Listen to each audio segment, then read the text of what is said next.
Hello and welcome to the Skiffy Fanny Shows at the Movies. A very tasty world. I legitimately hate that line, Daniel. We'll come back to it. I think it's from the novel. It's from the novel even, too. Yes. And I haven't read the novel, but I'm sure Paul in chat has read the novel, so we'll see. Well, anyway, I'm Shaun. I'm Daniel. And tonight we are talking about the 1973 British black comedy apocalyptic science fiction film, The Final Program, written and directed by Robert Fuest, based on the 1968 first Jerry Cornelius novel by Michael Moorcock. It stars John Finch, Jenny Runeker, Hugh Griffith, Patrick McGee, Sterling Hayden, Ronald Lacey, Harry Andrews, Derek O'Connor, and Sarah Douglas. Shaun and I watched the recent, beautiful 2-disc limited edition release of The Final Program with over 6 hours of special features, including the first ever participation of Michael Moorcock, all from Severin Films. So thank you very much, Severin, for sending us a copy of this, along with when they sent us The Ghost, which we covered like a month or so ago. So there, yes, you can see the glory. Yeah, so for the folks watching physically, I have shared the actual slipcase that Severin's releasing it in. But if you're not watching visually, I recommend looking up the new cover design that's going with the film. It is a very, I don't know who did it, but it is kind of psychedelic-y weird, and I like it. I recommend looking it up. It's very fun, and we should mention... It's fitting for it. Yes, very much so. And I do think we have to emphasize those extra features. There are a lot of extra features, which I don't think Daniel and I both listened or watched all of them, but we did watch many of them, and they're very interesting. And I will say, even though we're not going to get into the details, but you mentioned that Michael Moorcock participated, and he was in an interview with this, and that interview is very, very, very interesting. And I recommend, if you get this, watch that interview. It's very cool. That's, as sort of an aside, that's what I like about these releases a lot, like that you'll never get from just watching a movie, streaming it, or even finding other, like the newer DVDs or Blu-rays that get released. Extra features have become something that have sort of disappeared. Whereas these more boutique releases, they really put they're more expensive, but at the same time, they're putting in a lot more effort in those bonus features that usually are of a lot of academic interests. So if you're a nerd about movies, or you have academic interests, which a lot of listeners of this have, I think it's a real strong selling point for them. Even when the movie might not be the greatest, because the features make it like really fascinating to just see what goes into making these things, even if they're not wholly successful like this one wasn't. You know, you make a great point that I hadn't really thought about this, but because of the way the streaming atmosphere works, we don't tend to get a lot of behind-the-scenes material. And if we do, it's like short little YouTube things, or if we're lucky, it's some sort of like secondary program that follows the recent episode where they bring people on an interview. So like The Walking Dead had Talking Dead, which was their post program. And I think Stranger Things had something like that, but most shows aren't going to get that, or most films aren't going to get that. And I think there's something kind of lost in that I think is relevant to what we do, Daniel, which is that sometimes we watch films that have a history of being considered bad movies. And in some cases, there's a lot of information we can sort of pull that kind of gives us a sense of how did this happen, right? Like Zardoz would be like an infamous example that at some point we will watch again for Torture Cinema Redux. But that has a lot of background behind it about why that film is notoriously so bad. And I think it makes that film more interesting when you understand like all of the drug use and the choices that people made, even if they didn't work. And if you don't have that, though, like you can't really fully understand why a film ended up the way it is, Right. because you don't have any kind of sense of like what was the intention behind it, or what were they going for, or were there budgetary constraints, or did things go wrong because someone was meddling? Like the Isle of Dr. Moreau would be a famous example, which has now documentaries and books about its infamous horribleness.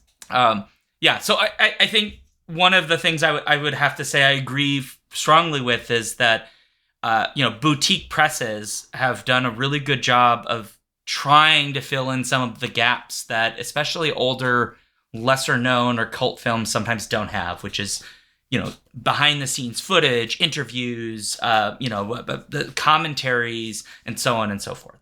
And I think showing the bits of quality that they have, even if they're imperfect. Also, restoration work, we have to say. We are going to talk about the film itself, but I think it has to be said that the film quality of this is in 4K and on like regular Blu-ray.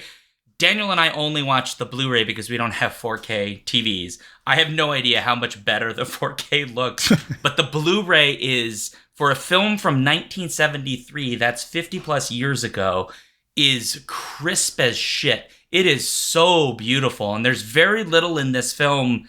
There's like a couple of shots where it's just clear they didn't have like a shot that could clean up any better than it was. But most of this film is like, the only reason you can tell it's an older film is like the way people are dressed in the cars they're driving, right? Like that.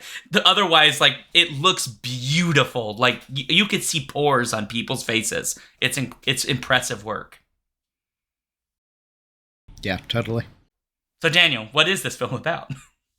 All right, so strap in, mesdames and messieurs. So it's going to be a wild ride.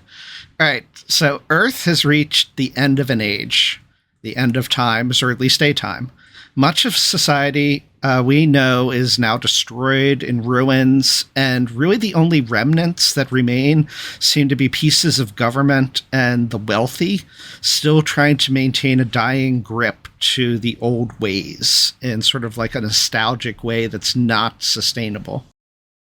Amid this is the protagonist of the film, Jerry Cornelius, who we'll talk a lot more about, played by John Finch. He's sort of this like weird playboy physicist hybrid that also gives vibes of like Austin Powers / James Bond because of the time period, even though he is not technically a secret agent. So Jerry Cornelius is attending the funeral of his Nobel Prize-winning father, who has been working in Lapland on a design for a perfect self-replicating human being called the Final Program. Attending the funeral is Dr. Smiles, Graham Crowden, who wants a microfilm that the elder Dr. Cornelius has made that contains like all the research data. So Dr. Smiles and Jerry are joined by the mysterious and formidable Miss Brunner, played by Jenny Runacre, and a group of other scientists, and together they all go to England to retrieve the microfilm, which is hidden away in the highly secured Cornelius family home.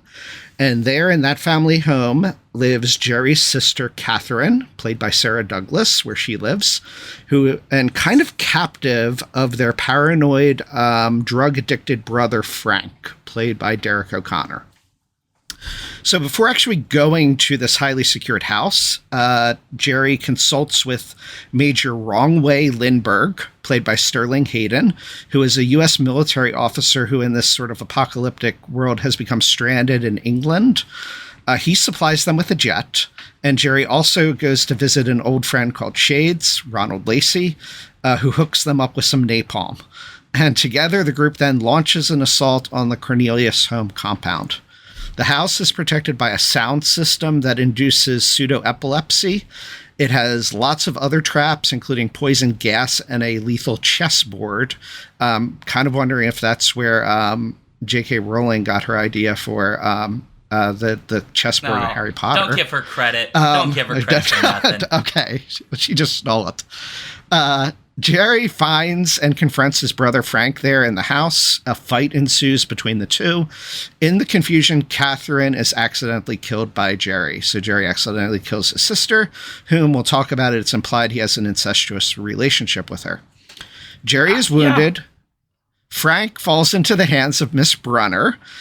Miss Brunner forces Frank to open the vaults where the microfilm is stored, but Frank basically outsmarts her with the clever way the vaults function, and he escapes with the microfilm. So Miss Brunner takes Jerry back to her home or apartment to recuperate. When he wakes up from the damage that Frank caused, she introduces him to her new lover, Jenny, Sandy Radcliffe, and they plot to basically find Frank in the microfilm. Before going to bed, though, that night, Jerry observes Miss Brunner begin having sex with Jenny, but then at some point, Miss Brunner absorbs Jenny into herself. Jenny is no more. Frank, meanwhile, set up a meeting to sell the microfilm to one of the scientists, Dr. Baxter, played by Patrick McGee. Jerry and Miss Brunner track them down, and Miss Brunner basically attacks and absorbs Dr. Baxter. Another fight ensues between Frank and Jerry. Frank is killed. Miss Brunner and Jerry then return to Lapland by hot air balloon with the recovered microfilm, where scientists await there in Lapland to initiate the final program. That process of the final program involves the combination of Miss Brunner with another person to form sort of like the perfect hermaphroditic being. Brunner ends up choosing Jerry over the scientist's intended subject. There's some fighting between Jerry and that intended subject named Dimitri. But ultimately, Jerry and Miss Brunner enter the machinery, I guess, the apparatus of the final program. They're bathed in the solar radiation. They blur into each other, basically become one. And the energy that is created from this ends up melting basically all the equipment and kills, or at least very nearly kills, all the scientists. From this destruction, a single being emerges from the chamber. It has Jerry's voice, but a hunched pre-hominid, so pre-human, modern human hominid appearance. Think like the beginning of 2001. That creature leaves Brunner's hidden base and observes in a last shot looking at the camera that it is a very tasty world. The end. Crazy and only what like the early 1970s could do, or 60s really, when you consider when Moorcock wrote this. I will say this about it, that everything about this is exactly what you expect a 1970s like weirdly almost psychedelic sci-fi movie would be like. And that is in all of the good and all of the bad ways you can imagine. It reminds me kind of very British as well. Very British. Yeah, I would say this is like Omega Man and this, I feel like, have a very similar feeling to them. With the exception that obviously Omega Man is by comparison far less British in tone given the core actor. But they have that same like 1970s sci-fi movie logic where things seem to happen and they're supposed to have like far more profound revelation attached to them, but then you think about it for 2 seconds and you're like, you were drunk when you did this. Like you had to be. Yeah. The thing that really stands out to me, and I have to talk about it because I think we're going to talk about more interesting things later. Well, before you get to that, just one quick comment. Sorry. I wanted to just say, you mentioned like the Omega Man. I almost see this as, because before you said black comedy, ? Yeah. It's not really comedic per se, but Nope. I would agree that it somewhat is like taking, because it's satirical in a lot of regards. I would say it meshes Dr. Strangelove, which was the mid-60s, with a later 70s movie that Jenny Runacre was also in called Jubilee, which is like a post-apocalyptic apocalyptic time-traveling British film. Both of those movies are in the Criterion Collection. I recommend seeing them. I'm guessing people have heard of Dr. Strangelove. But Jubilee is another really weird, bonkers British sci-fi movie with Jenny Runacre. But those two, and it's very punk, those two things are kind of meshed together here in this with a psychedelic twist. Yeah. So that's really kind of like the vibes I got from it. But in any case, back to you, Shaun, what you were going to say. Yeah, I think we're going to circle back to the psychedelic-y stuff and the black satirical nature of this. I want to circle back. So I think when we're done with the thing I say, you start that conversation, because I don't want to talk too much. So I just want to talk about the very end of this. So there is one moment of what I consider to be legitimate comedy towards the end, which is the moment when he fights Dimitri and is nearly killed by Dimitri. And when she finally comes in and shoots Dimitri, he turns around and says, like, "You took your fucking time." And the way he delivers the line, I thought that was really funny. Right? Yes. But there isn't a lot of that in the film. But the thing that really I found very much a letdown in the film was the final reveal of the Messiah creature thing. Because if you look at the original poster for this film, which originally was placed in like the underground and then was taken down because people found it offensive, because it shows basically a half-man, half-woman silhouette. And that's the implication at the end, is that this creation will be hermaphroditic. It will be self-replicating. It will be able to produce among itself, right? And so it will have all of those features. But the reveal that we get is it's basically just Cornelius as a Neanderthal ape man. And like a regression kind of thing. It feels like a regression, and I don't know if that's the point they were making. Is like the solution to the end of the world is man must return to his most primitive self, which is okay, but that's not where you were leading us. You were leading us to, like, we were going to get something far more alien and hermaphroditic and, non-gender conforming creature, person, entity. And even when the reveal is given to us, right, we get this, I think the only time in the film you get a first-person view, which is, as we're looking through this creature's eyes before the reveal, there's this very strong language of, like, the Messiah and so on. And apparently, like, in the original book, like, when people look the eternal champion. Right, the eternal champion. Like, they like, look upon this creation and they, like, are in awe of it and, like, bow before it because it is, like, so supreme. But then the reveal is the opposite. And I couldn't tell if that was the comedy. Like, is that supposed to be funny?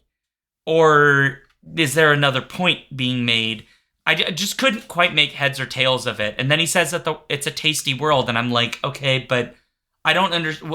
What does this line mean? I don't. It's just like I feel like he's about to start a sitcom. Right? And that's like his line. Yeah, I don't know if it's like an ironic take on what he ends up looking like, or that they make him being I'll get to the last line in a second, but what you're saying of what they put on screen compared to what they were kind of selling leading up, I think mostly that goes hand in hand with a lot of the limitations that in the special features they point out from the production point of view got shortchanged in terms of money giving out and studio influences. And the director. And the director influence. The director had certain things that also coincide with the elements that make Michael Moorcock not like this movie, is that it doesn't go full enough into the gender nonconformity, the gender bending, and that hermaphroditic idea. And Cornelius himself is much more of a gender bending character. The director doesn't include that, and even the director puts in some lines, like in that scene where Miss Brunner is with her lover Jenny. I forget what the exact line is, but Cornelius when basically you're ready for the real something. thing. Yeah, the real thing, like, because a woman can't possibly give to you what a man would give. Like, Moorcock was pissed off about that, rightly so, because I think it's completely antithetical to what this movie is trying to say and what Moorcock was trying to say. And so I think that comes both from the director, it comes from the production aspects, it comes from, at the time, people were still very fearful in Britain, even today, right? We just mentioned what's her name, right? There's this backlash of people against that concept and that idea, that they weren't wanting to push the envelope as much as they should have in producing this. And I think the reveal of the creature at the end was their half-baked poor choice at doing something else. For the line, it's a very tasty world. I find it interesting just because it is so ambiguous in, like, how do you interpret it? What does it mean? Is this creature really going to be the savior? Is it going to consume the world? And so a lot of this is steeped in Eastern, particularly Indian mythology and concepts like the Kali Yuga and the changing of ages, that to give birth and, to a new age, you have to destroy and consume the previous, right? So there's this, it goes hand in hand in the circle of consumption and creation, which you see in the Miss Brunner character as well, consuming, absorbing people to create something new. And so that it's a tasty world is like, this is the new age. He's the new thing. He's going to go out and consume now and create something new. That's kind of how I take it, at least, but it's definitely very weird and ambiguous. I guess if you want to read it as, an aspect of Brunner being present here, because she figuratively consumes people, but she absorbs them into her body. I have no idea how that works, but I don't need to know. I just like the idea that she's just swallowing people into her. I guess maybe that does raise a question that, is this the Messiah, as everyone keeps suggesting that it will be? Or did they create something that is just going to go and consume the world, or whatever's left of it? And if that's the case, the ending is really rather, like, the final program is, in fact, quite literally the end of the world. And they've created the final creature that does the rest of humanity in. Of course, they don't do anything with that. We were just, like, making speculation at this point. But that's an interesting idea. Right. I kind of would like them to do that. And that, human meddling with things kind of does this as well. And that's all throughout the film, the amount of meddling. Oh, yes, yeah. And you have the sort of excess of society that's happening. Like in that scene where Cornelius goes to see Shades to get the napalm. Yeah. It's in this, like, wild, bright, it's like the brightest 60s colors, like very reminiscent of, like, a playground that Austin Powers would be found in, with people playing video games, or not video games, like pinball machines and games all around, lots of bright lights and noises. But then right outside in other areas, like, it's desolation. It's this post-apocalyptic wasteland. Yeah. So you sort of have, like, these excesses of society that everybody is still doing, and there's a deterioration of the soul that's happening everywhere. Do you know who Shades is played by? I know the name of the actor. I don't know the significance of that. So just like 8 years later, this same actor, Ronald Lacey, is going to play one of the most famous characters in science fiction, which would be Sturmbannführer Arnold Ernst Todt from Raiders of the Lost Ark. Oh, that's right. I forgot about that. Yes, yeah. Yeah. Looks nothing like him, but right, because he's got this like very fake red hair almost, and he's equally as eccentric, but in a different way. He's not German eccentric now. He's more like pinball machine obsessed eccentric. which he gets some very interesting lines to chew on, which I found he was such a fun character. I kind of wish there was more of him, to be honest. I wanted more scenery with him, more of him like rambling philosophical notions. And well, I think there was supposed to be more of all of that, and that whole scenery, the whole set pieces and such. They ran out of money, is my understanding from. Yeah, that this is a low budget film. It's like less than $1 million, I think they spent on it, which, you know, it's not a lot of money even today. That's nothing. So, but I think the most interesting part is part of what you're saying already, which is the like very interesting contrasting set choices that they get. Like their opening sequence it's supposed to be in Lapland. I don't know if it's actually shot there, but it's like this desolate, like almost looks like volcanic runoff landscape. And there are like people in cloaks walking and dragging sticks because they're going to start a pyre to burn Cornelius's father's body. And you get scenes like that, and then you get ruins, but then you get these like very opulent, obscenely flamboyant sequences, like the one you're kind of talking about, which has got like white mud wrestling and like trapeze acts. And there's a point when a bartender comes up and offers different beverages, and the one that the main character eventually selects is like waste runoff from some city, which he mixes with water. And I was like, is he actually drinking? That's what he's drinking? Or is that like the name of a beverage? Of the cocktail, yeah. Right. You know, and like the kinds of choices, like even they might even consume these like super wealthy people, you know, like literally consuming the essence of the things that their wealth has destroyed. You know, there's elements of that, and there's so many wonderful sequences of just really interesting set choice. Like even the lemon orchard that they spend a few moments in, right? It's the kind of thing that like you just would not expect. You definitely don't expect in England. So I have no idea where this is supposed to be. But it's the kind of thing that if it were in England, like only a rich person is going to have a lemon orchard, right? Because the amount of effort that's going to take to keep those alive through a winter is obscene. But they're in this lemon orchard and they're just hanging out there. There's a lot of interesting set choices, I guess is what I'm saying. And some of it's psychedelic and some of it is very naturalistic, and some of it's ruins. And there's a lovely contrast then back and forth between a lot of these things, which I just found very, very interesting and probably the best part of the film. I wish they could have done, like you said, more in a lot of those. I agree. But yeah. So you had wanted me to go back to something. What was it? Well, we're kind of already there, but because we're kind of talking about, I guess, tangentially the psychedelic aspects of this. Oh, yeah, that's true. And then I suppose we've kind of talked about the comedy, but if you had more to say on this film's comedic approach. Yeah, that does remind me of one of the things that I just thought while you were talking and then forgot about.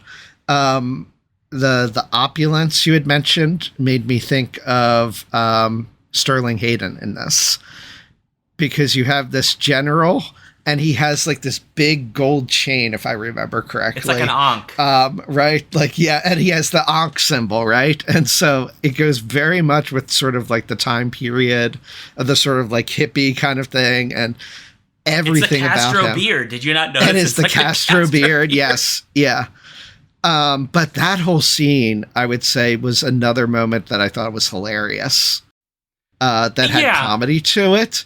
And because of his name, Wrong Way, and I think he even says, it's been a while since I've watched this now, but I think like he went the wrong way and ended up in England. He was supposed to go somewhere else and ended up there, and now he's trapped there because the world has collapsed.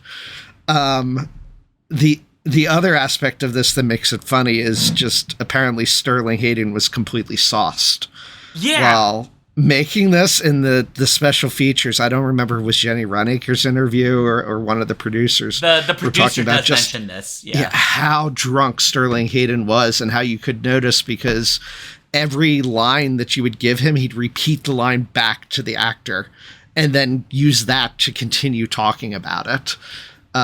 repeat the previous line, and then they showed clips from it. It's like, oh yeah, but it gave it that nature to it, and the fact he kept repeating the line before continuing on made it a sort of comedic and funny, because everything about that scene was kind of a little off and absurd. Yeah. And that was the moment that, I mean, he's also in Dr. Strangelove. So that really was the scene where I was like, this is like satire of military, of American military personnel here. And that was very reminiscent of Dr. Strangelove. He is probably the character that feels the most like we're poking at something and we're making fun of that thing. He feels very satirical in his presentation, right? We made the joke about the Castro beard, but like this is 1973, right? So to have an American military member who looks effectively like Fidel Castro, right? Not, barely a decade later from the Cuban Missile Crisis, right?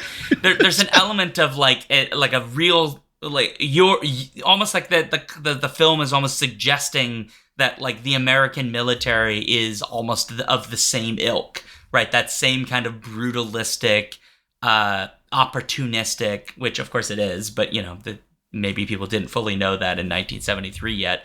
I found that very fun, and I don't know that I would say it's like laugh out loud funny in that scene per se for me, but it is of a comedic style that isn't the kind of haha funny. It is more like if you really are paying attention to the details, like you're getting a different kind of humor. And I don't know what you call that, but definitely agree. I agree. Like he's one of the most subtle interesting British characters. humor.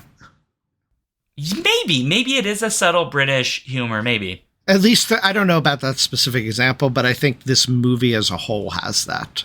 It's rarely, if ever, a laugh out loud kind of humor.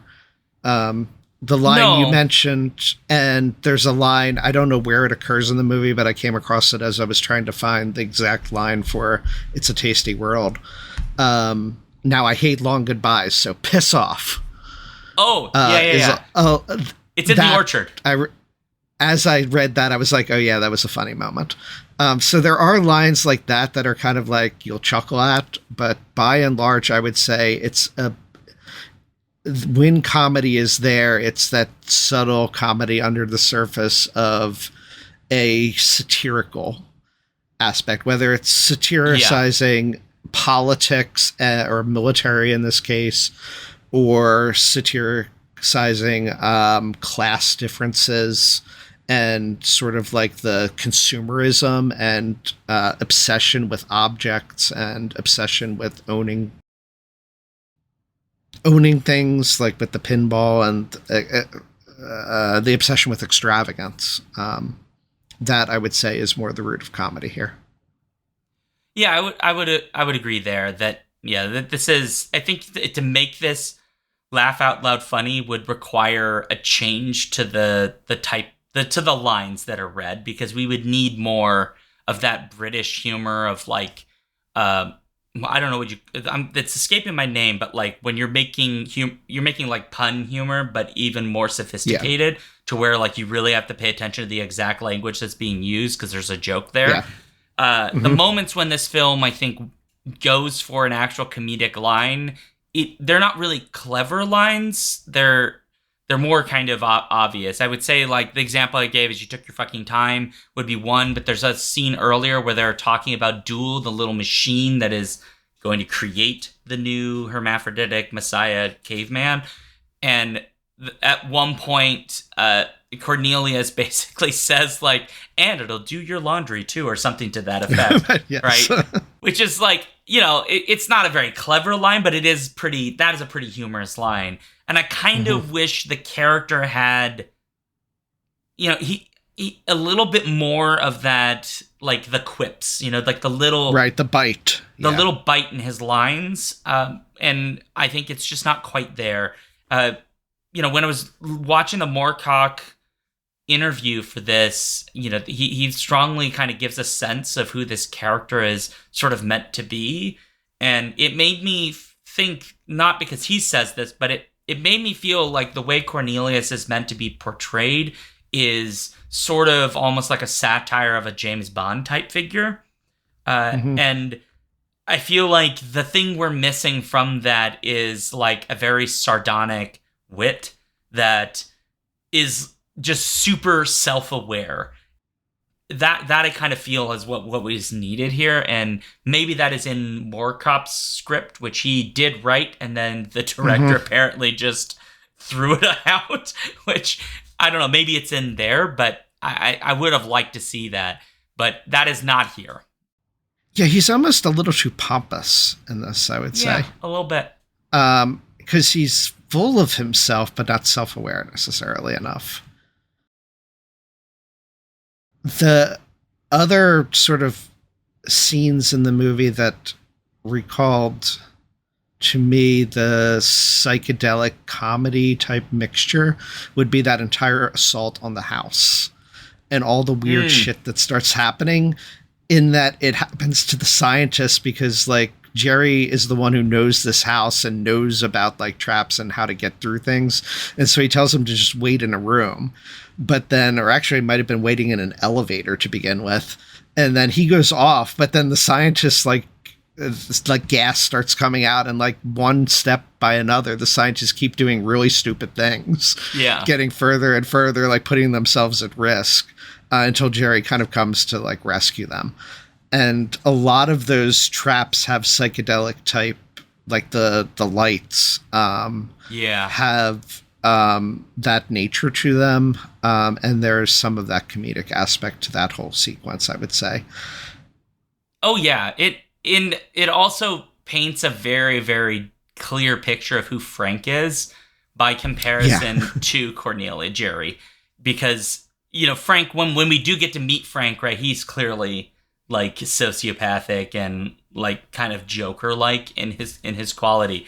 But just seeing them like navigate this house where they're like, how do you operate this chessboard? It must be a door. They're like, you idiot, it must be in check. And then the guy gets stabbed in the chest by like a bolt or whatever.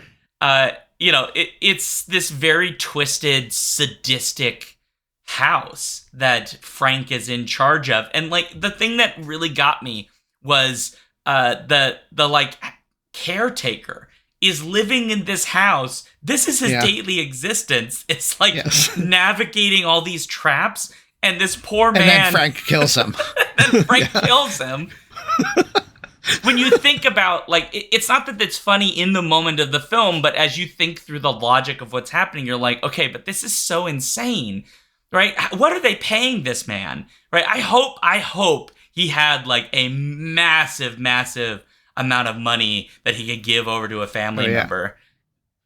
Well, when you first meet him, he's almost like you see like an Alfred in him, right? Because he seems to be this butler type he's supplying Jerry with like the boat, I think it is. Yeah. At the beginning, he shows up in, and he seems to have that role there for the family, and for Jerry in particular, is almost like the Bruce Wayne here.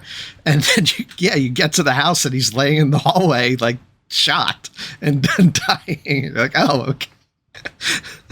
Yeah. You can't imagine living there.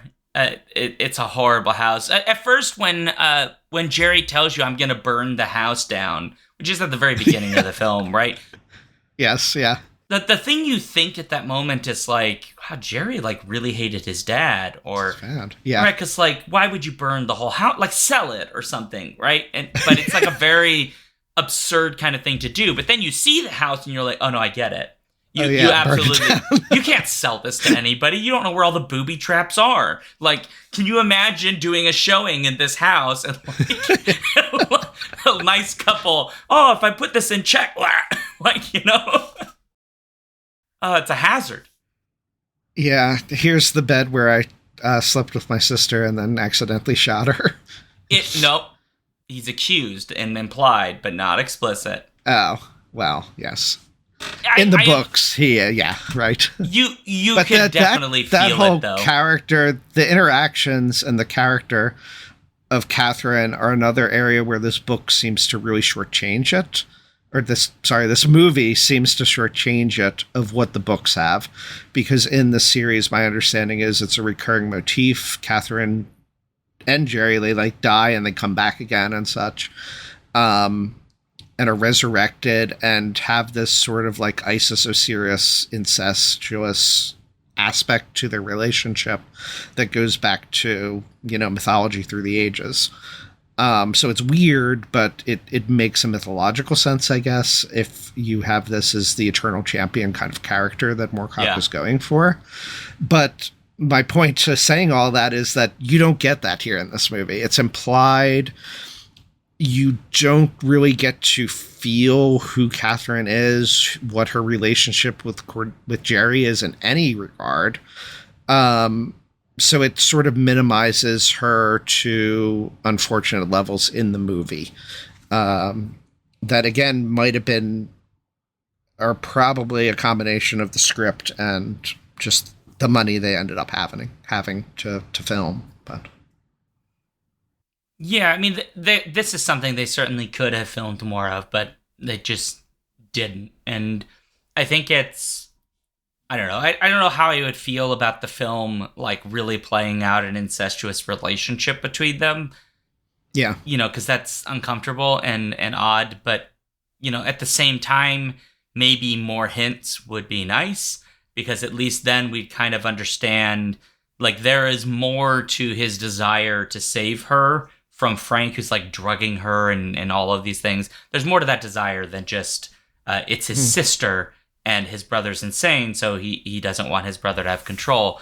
But it's weird, like the two brothers are like fighting over control of the sister here, and if the incestuous relationship is implied, then this becomes very mythological in a very different way, right? For sure.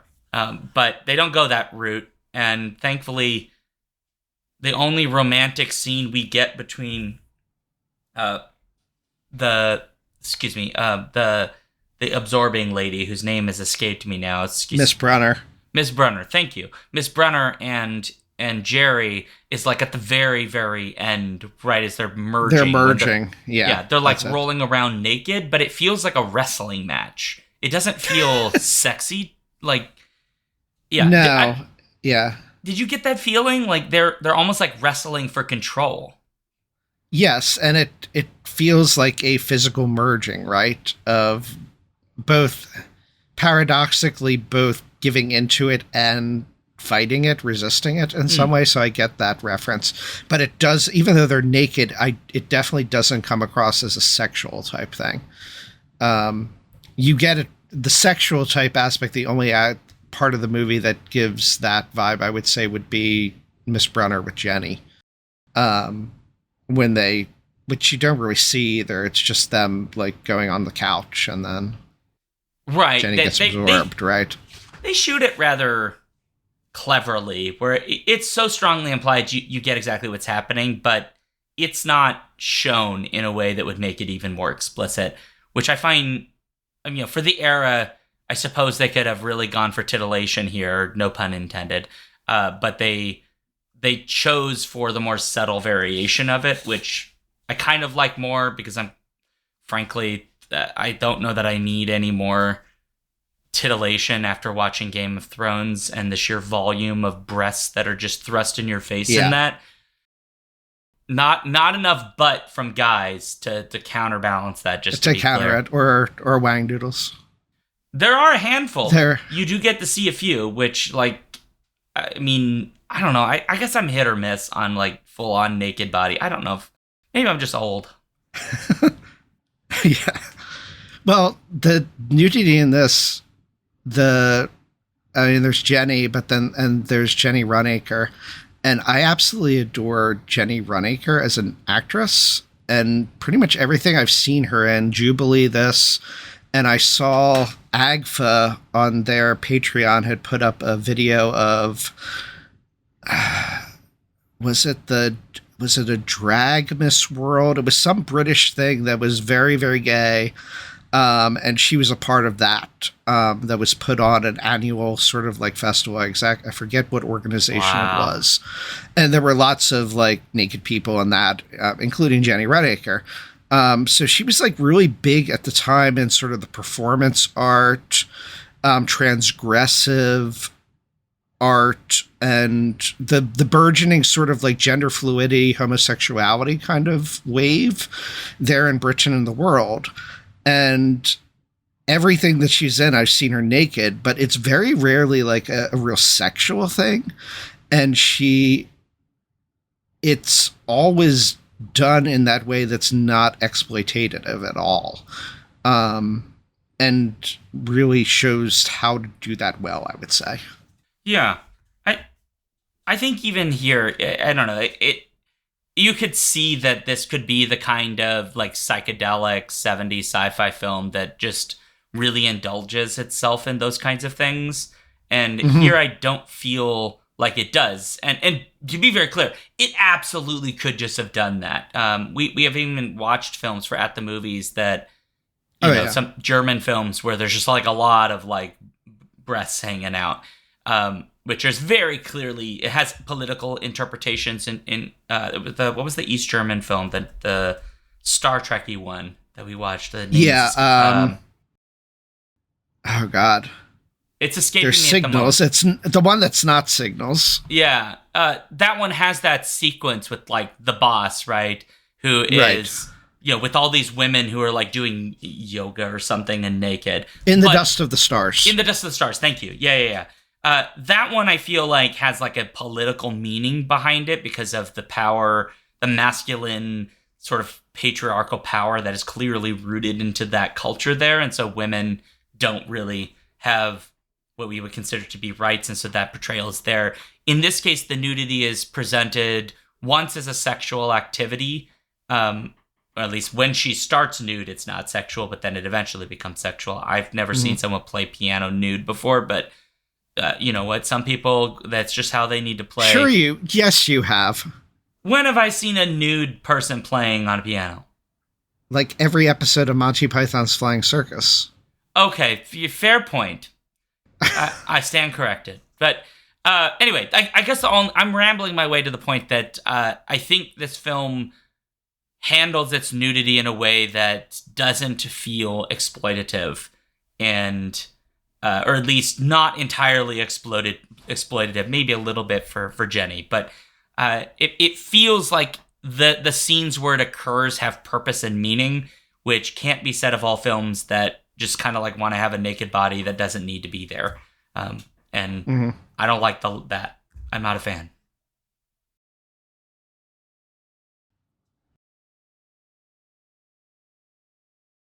Spent a lot of time talking about nudity. Do you have any final thoughts on?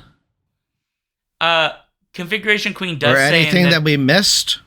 Well, in chat, Configuration Queen says she has seen a man in a skunk fursuit playing a piano. He was pretty good. I recognize music from Pee-wee's Big Adventure. All right, yeah. Uh-huh. You know what? Never seen a guy in a skunk fursuit play. So you watched this more recently than I. Yeah. The music in it. Do you have any comments on the music? Because I seem to recall the music being very interesting, but I can't remember why. Because it's been a while since I watched it. It has some Moog synthesizer stuff, which is interesting, and a saxophonist, who the name of which I can't remember, but he's in the credits, and he's a very good saxophonist. I would say I wouldn't say that the soundtrack for me is. It's the kind of soundtrack which I don't remember, but in the right way. Because sometimes there are soundtracks where like you don't remember it because there's absolutely nothing in it. It's a nothing burger. And then there's sometimes where you remember it, but you remember the soundtrack because it's horrendous. In this case, I feel like at times the soundtrack very much fits the film that we're watching. But I would say that the way that soundtrack is constructed, it feels almost like a jazz soundtrack in a sense, if that makes sense. Yeah, that's what I'm recalling. And that it really fits the sort of psychedelic vibes of the overall picture throughout it. But sometimes it almost clashes, like from the very beginning. You have all these overhead kind of shots of those cloaked figures you're talking with the funeral procession, right? And yet you have this sort of like jazzy kind of It's like an funky upbeat music going on in the background. Yeah, kind of upbeat. It's in some cases it fits perfectly to what you're seeing. Other cases it's kind of discordant, but never to the point of being like intrusive or like getting in the way of things, right? And so I guess in some ways that kind of goes along with the visual aspects of what you mentioned before, where you have some scenes that are just wildly contrasting in the sort of visuals that they're providing. You get that with the music as well. Yeah, and this is mentioned like all over, like it's on the wiki, it's in some of the interviews, etc. And Mike Moorcock talks extensively in the interview on the disc that he had originally wanted Hawkwind, which is a like progressive rock band question mark that he had some involvement with, and he wanted them to do the soundtrack. They ultimately went a different direction, but I don't know that there are other films from this era that have had, you know, psychedelic rock bands, like progressive rock bands, do soundtracks, and I think the only downside to that approach is something they could not have possibly known at the time, which is that you know immediately what era you're in when you hear that. Yeah. In a way that you don't necessarily get for like orchestral scores that come earlier. Like there's a style to those that kind of gives it away, but there's a lot of similarities in the structures of those soundtracks that we see today. It's just without the like really like obscenely large orchestras and choirs, etc., that get lobbed into there. And so it might have been interesting to see Hawkwind do the soundtrack. I almost kind of wish if they were still around, Severin had found a way to beg them to do a soundtrack. The alternate soundtrack.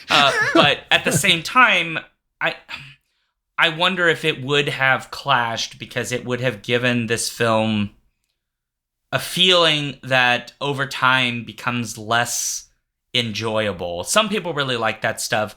I think it's kind of hit or miss when you go for that very firmly. It immediately tells you a very certain age or era, which otherwise this movie is kind of like you're confused over what's going on when it is where it is, right? So yes, it's in the future. It would remove that ambiguity. Yeah, that's true. Yeah, you're right. It would kind of remove that ambiguity, which, again, like they couldn't have known that at the time. Like, who's going to know in 1973 if we make this choice in 50 years, people are going to go, that's a 1970s soundtrack, right?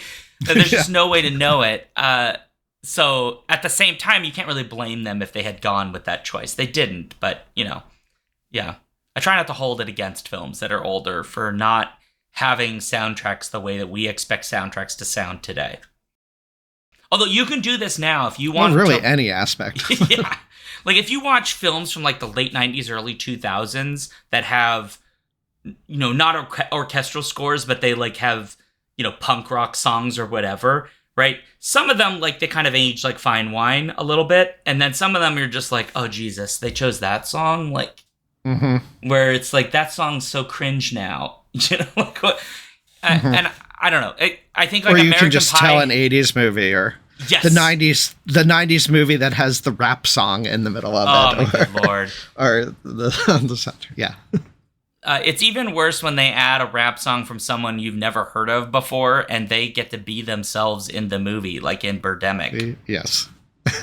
Hanging with my family. I guess that I'll see at some point. Oh, no, we're skipping it. We're skipping that from the readout. Sorry, it is bad. It is so bad. But maybe I'll laugh about it this time because it is so bad that it might almost be good, but probably not. But anyway, I think we can start to wrap up. Yeah, I think we need to. Yeah. So, folks, if you have seen this film or read the book and would like to send us a comment, you can do so skiffingfanty@gmail.com if you're not a member of our Patreon. But if you are, you can go to Discord and you can go talk in the show discussion or movie discussion channel or book discussion channel if you like. So please do. And if you'd like to find us on socials, we're on Blue Sky, Threads, Mastodon, YouTube, and a whole bunch of other places.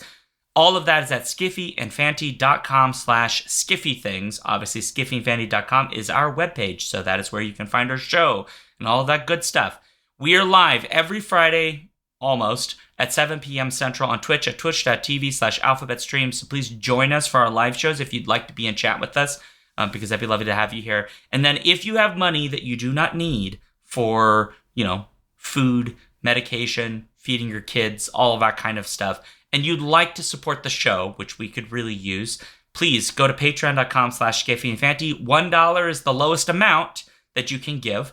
But any amount is lovely, and it helps us pay for hosting and other kinds of stuff. We just shoot to break even on this show. We're not trying to make a profit, and I will just be honest, we're not quite at break even right now. We're a little short. So if you would like to do that, that would make us feel considerably better. So with that in mind, we have a whole lot of Patreon supporters to thank. And those include Adam the Adventurous, Andrea the Abide-alluring, Allure-abiding, Cameron the Chthonic, Carolyn the Benevolent, Carrie the Divine, Chris the Candescent, Dan the Transient, Daniel the Cultured, David the Debonair, Elizabeth the Electrifying, Erica the Esteemed, Jeff the Gracious, Joe the Jocund, Joseph the Jovial, Juan the Junctional, KB the Kind, Karen the Kick-Ass, Kat the Kinematic, Matthew the Magnificent, Paul the Pious, Robert the Reliable, Robin the Bold, Ryan the Resilient, Sarah A. the Sensational, Sarah E. the Sublime, Sarah O. the Rapturous, Stephen the Strange, Tari the Thorough, Tanya the Triumphant, and Trish the Imperturbable. You can find me at ShaunDuke.net that's Shaun with a U, by the way. I never do that, but there you go. And if you put /Duke things, you will find all of my social links and my Twitch and all of that good stuff. You can obviously find me every Wednesday and Sunday at 6 p.m. Central right here on Twitch at twitch.tv/alphabetstreams for games and other shenanigans. And so please go check those things out. You can find me, Daniel, on the Skiffy and Fancy blog. So if you don't read that, please do. Trish and Paul are other big contributors to that blog. So we have lots of good features on it. And then you can also find me reading 1000 Lives on Blue Sky. That's the number 1000. Yay! All right, Skiffy and Fancy bylaws require me to make this hopeful. And my hopeful statement will be that you may be surprised at how easy it is to grow things in a container on your porch that you can then eat. And so I would recommend, if you have the ability to, any spot that may get a little bit of sun or whatever, and you can go stick a cute little pot, or even grow some indoor plants that might make your life better, do that. You can't probably eat the indoor plants, but they're still nice and they make you feel happy. And I just recommend, as the world gets more difficult and hard, we should try to spend more time with nature. And one of the ways we can do so is by learning how to care for it in our own little, unique little way. And so I say that because I've got so many cucumbers and tomatoes growing right now, and I am desperately trying to figure out how to keep them growing. You see, the world is a tasty place. It is. You're correct. Especially in my yard, because almost everything is edible in my yard. So, in fact, some things I didn't know were edible are edible. And I was like, oh, I should probably try that. And then the flowers that were edible fell off, and so they were no longer edible. But You know what? Such is life. I have tried some things that I never thought I would put in my mouth. And while not all of it was delicious, I'm glad I tried it. So anyway, that's my hopeful ending. So learn about nature. All right. Hopeful ending. And scene.